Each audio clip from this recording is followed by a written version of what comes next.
jangan berkecil hati, jangan takut bahwa lulusan di era COVID ini nggak bisa kerja, jangan gitu. Malah kita harus benar-benar menjadi pribadi yang bisa survive, pribadi yang ibaratnya terbentuk dari sebuah keadaan yang sulit. Nah itu biasanya kita akan malah menjadi seorang yang menjadi mutiara di tempat nantinya gitu.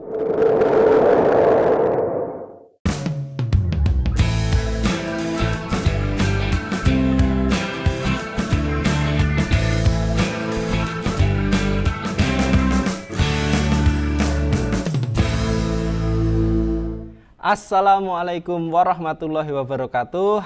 Apa kabar para sedulurku semuanya? Dimanapun kalian berada, semoga selalu dalam keadaan yang sehat walafiat. Adapun yang sakit, semoga segera diberikan kesembuhan oleh Allah Subhanahu wa Ta'ala. Oke, sudah lama nggak ketemu dengan saya di channel YouTube Lutfi Eka Biadian ini, di video-video terkait pembahasan untuk siswa-siswa atau adik-adik SMK. Hari ini kita akan bahas, ini mohon maaf sekali nih, udah sangat lama sekali. Terakhir tuh kalau nggak salah di video peluang kerja nih. Ini videonya ada di sini nih. Ini terakhir kita pembahasan untuk adik-adik SMK itu di situ. Ini mohon maaf sekali nih untuk para adik-adik SMK. Oke, jadi hari ini kita akan bahas peluang kerja untuk lulusan SMK di tahun 2021 ini, yang mana banyak sekali yang komen di video saya yang sebelumnya, yaitu peluang kerja untuk siswa-siswa SMK pemesinan di dunia industri otomotif. Itu banyak yang komen di tahun 2021 ini mereka itu jarang praktek, bahkan ada yang tidak praktek sama sekali gitu. Nah, apakah masih bisa berpeluang untuk bekerja di industri otomotif atau di perusahaan-perusahaan yang lain atau tidak gitu. Jadi tips-tipsnya bagaimana agar tetap bisa berpeluang untuk bekerja di perusahaan-perusahaan. Oke, jadi gini nih para sedulur, adik-adik SMK yang saya cintai gitu.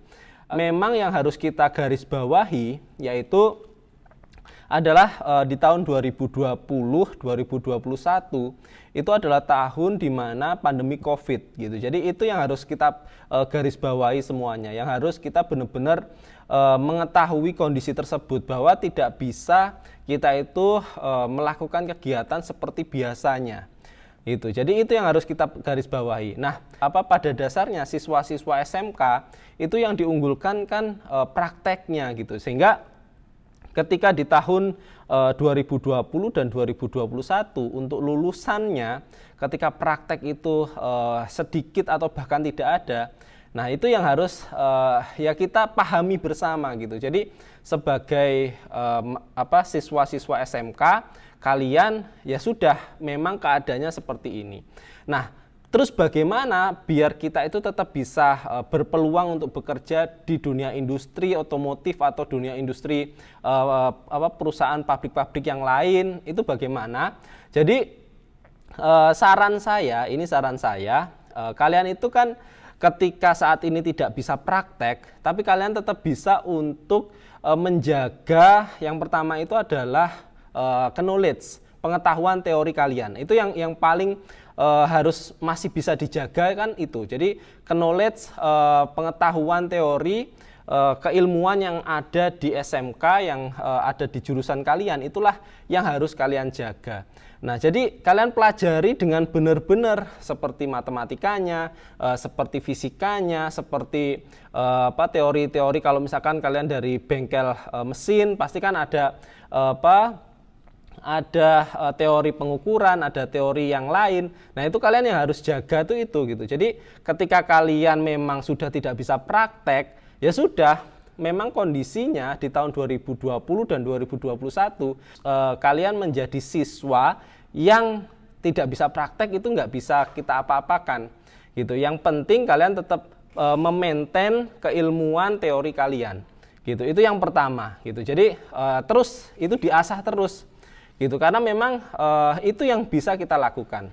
Nah, yang kedua itu kalian kan saat ini stay di rumah. Mungkin kalian ada yang oke lah, dekat rumahnya ada bengkel, mungkin bengkel bubut, bengkel mesin.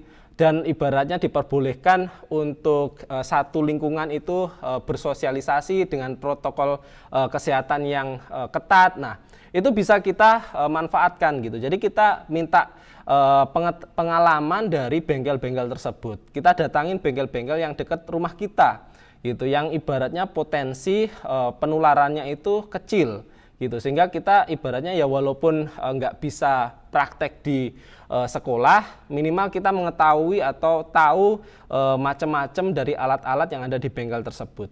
Tapi kalau misalkan kita itu nggak ada bengkel di dekat rumah kita, itu kita masih bisa untuk praktek itu dengan cara membantu orang tua misalkan gitu. Jadi di dalam kalian sehari-hari itu pasti ada hal-hal yang ketika kalian lakukan itu bisa menjadi bekal. Nah, ini salah satu contohnya, ini pernah saya lakukan, setiap hari rutin saya lakukan, dan ini membawa saya sampai lulus interview di perusahaan saya ini, dan sampai saya terasa itu pengalaman inilah yang membuat saya sampai sekarang bisa bertahan di perusahaan saya ini gitu. Jadi pas waktu itu pekerjaan sehari-hari saya itu adalah mencari rumput, adik-adikku semuanya. Jadi kalau kalian pasti kan ada yang dari desa, kalian pasti punya hewan ternak gitu. Jadi ibaratnya pasti setiap hari kalian itu ketika mempunyai hewan ternak itu pasti kalian akan mencarikan rumputnya. Nah, di situ ada pembelajaran yang kalau kalian benar-benar amati, itu ada hal-hal poin-poin penting yang bisa kalian pakai untuk prinsip-prinsip akan dipakai nanti di tempat kerja. Gitu. Contohnya yang pertama, misalkan kita ketika mau mencari rumput, pasti kita akan mempersiapkan peralatannya. Nah, jadi kita persiapkan semuanya gitu, dari ibaratnya sabit kita asah. Nah, cara mengasah sabit itu hampir mirip dengan cara kalau kita itu menggerinda gitu. Bedanya hanya beratnya saja gitu. Jadi ketika kita gosokkan sabit kita ke depan dan ke belakang, itu hampir mirip dengan metode menggerinda. Nah, itu adalah metode praktek di pemesinan, di bengkel pemesinan. Nah, itu jadi bisa ibaratnya latih dari situ. Jadi saat kita mempersiapkan sabit kita, atau bahasa Jawa Timurnya itu arit gitu, pakai batu namanya, waktu itu lupa sih, saya udah lama banget nggak nyari rumput gitu. Jadi batu lupa nih. Ini silakan nih adik-adikku yang nonton nih, silakan ditaruh di komen ini batunya itu namanya batu apa itu untuk ngasah itu. Nah, itu ketika kita asah, di situ kita bisa untuk melatih skill kita, melatih ibaratnya tangan kita untuk dia itu mengikuti kontur dari batu tersebut gitu. Jadi di situ bisa kita pakai. Nah, terus dari persiapan. Jadi ketika persiapan itu kan kita menyiapkan semua peralatan. Itu juga dipakai di produksi, juga dipakai di dunia industri, adik-adikku semua. Jadi kalau kalian menganggap nyari rumput itu adalah sesuatu pekerjaan yang ya biasa-biasa saja, kalau kalian tahu makna-makna dari ibaratnya circle-nya, satu circle pencarian rumput, itu benar-benar mengikuti, bisa dipakai untuk dunia industri. Itu jadi persiapan. Gitu. Jadi kita nyiapin sabit, nyiapin ibaratnya tempat rumputnya, kita nyiapin sepedanya atau motornya, bannya. Nah, di situ kedisiplinan kita dalam menyiapkan semua perlengkapan itu bisa kita latih. Jadi ketika orang sudah terlatih disiplin untuk mempersiapkan sesuatunya dari awal sebelum dia bekerja, itu pasti orang yang benar-benar bisa dipakai di dunia industri otomotif ataupun dunia industri yang lain gitu. Jadi kalian nggak usah khawatir gitu. Ketika kalian melakukan pekerjaan di rumah, itu pun juga bisa dipakai untuk skill kalian. Oke, terus yang kedua misalkan nih, kita udah persiapan sudah, habis itu saat mencari rumput. Nah, pada saat mencari rumput, ketika kita majukan sabit kita untuk memotong rumput tersebut, nah itu ada juga skill yang bisa kita ambil gitu. Jadi di situ kan pekerjaannya berulang-ulang, sehingga tangan kita itu sudah mulai terlatih untuk pekerjaan yang berulang-ulang. Kalau misalkan kita posisinya adalah duduk, kita juga sudah mulai bisa terlatih terus badan kita. gitu. Jadi kaki kita sudah terlatih untuk duduk lama. Itu adalah latihan-latihan yang diperlukan saat kalian nanti bekerja di dunia industri. Gitu. Karena di dunia industri itu pekerjaannya itu seperti itu terus gitu. Misalkan kalian mendapatkan pekerjaan di sebuah divisi welding misalkan. Ya kalian akan tetap mewelding nomor 1, nomor 2, nomor 3, nomor 4, nomor 5. Balik lagi nomor 1, nomor 2, nomor 3, nomor 4, nomor 5. Nah, ketika kalian mencari rumput, pasti akan seperti itu terus. Gitu. Jadi mindset kalian itu sudah mulai terbentuk. Gitu. Jadi kalian nggak usah khawatir ketika kalian nggak bisa praktek. Gitu. Masih banyak hal-hal di kehidupan sehari-hari kalian yang bisa dipakai untuk latihan. Gitu. Jadi jangan berkecil hati, jangan takut bahwa lulusan di era COVID ini nggak bisa kerja, jangan gitu. Malah kita harus benar-benar menjadi pribadi yang bisa survive, pribadi yang ibaratnya terbentuk dari sebuah keadaan yang sulit. Nah itu biasanya kita akan malah menjadi seorang yang menjadi mutiara di tempat nantinya gitu. Oke, jadi itu para sedulur, adik-adikku yang dari SMK, nggak usah khawatir gitu. Jadi kalau ada pepatah gini, kalau memang jodoh pasti nggak akan kemana, itu memang benar. Gitu. Jadi saya sekali lagi mengingatkan, saya dulu pernah setelah lulus dari SMK itu melamar 40 perusahaan di Jawa Timur. Gak ada satupun yang memanggil untuk interview atau untuk psikotes. Dalam 2 bulan itu saya tunggu gak ada yang mau manggil. Tapi memang jodoh saya itu gak di Jawa Timur untuk pekerjaan gitu. Jadi jodoh saya itu memang di Jakarta. Saat itu saya SMS seseorang, saya SMS jam 1 siang.